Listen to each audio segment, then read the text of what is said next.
light was extinguished, she covered me wound, and she prayed to the angels to shield me from harm. It seems the congressman has been busy. I want to hear all about it.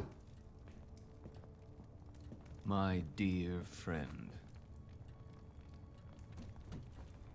Since our last meeting, I've engaged in a covert campaign of destruction aimed solely towards the wretched creatures known as vampire, who in my estimation are nothing more than cowards and ruthless killers. You have heard of the Blood Countess, I presume. I beg you indulge me, for she is a favorite of mine and an important part of our country's history. Elizabeth Bathory was the jewel of Hungarian nobility. Beautiful, wealthy beyond compare. Her only burden was sharing a bed with a man she did not love, Count Firenze Nadashdi. He was a generous husband who allowed Elizabeth to indulge her every whim. Her favorite indulgence was a dark-haired, fair-skinned girl named Anna Darvulia.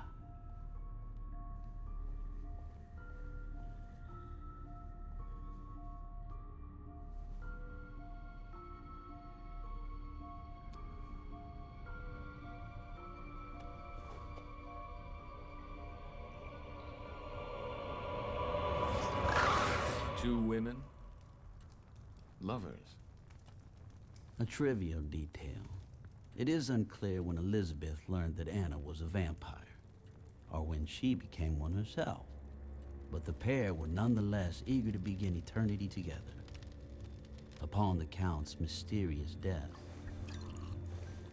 the lovers began to lure young peasant girls to Cashti's castle.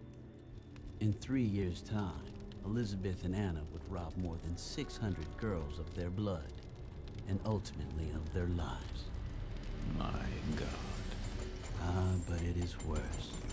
For the pair seem to pride themselves on crafting the most gruesome methods of murder.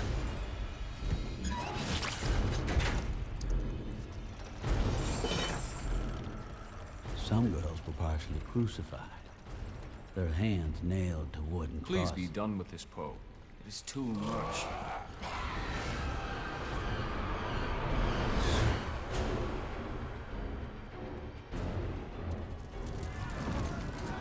At last, the peasants would tolerate no more.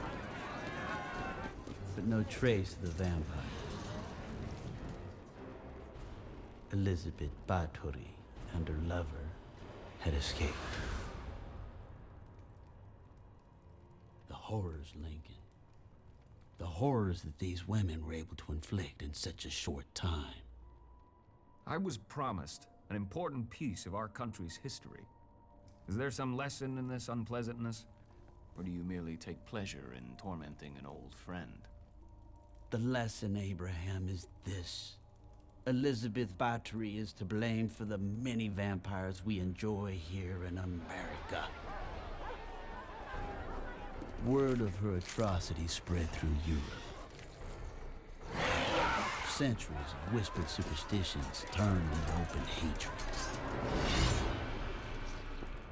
Gone forever were the days of accepting vampires as a cost of life. And gone forever was the fear of challenging them. Vampire hunters began to appear from England to Croatia.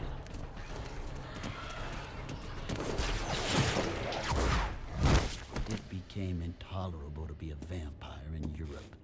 They wanted freedom from persecution. And where could such freedom be found? In America. In America, Lincoln. America was a paradise. They loved its lawlessness, its vastness. But more than anything, they loved its slaves.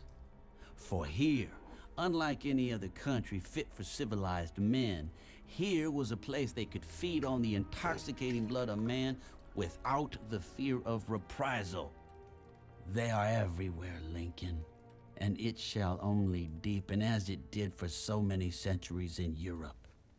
Imagine what might have happened had there been no America for vampires to flee to. How long would the lions have allowed the sheep to hunt them?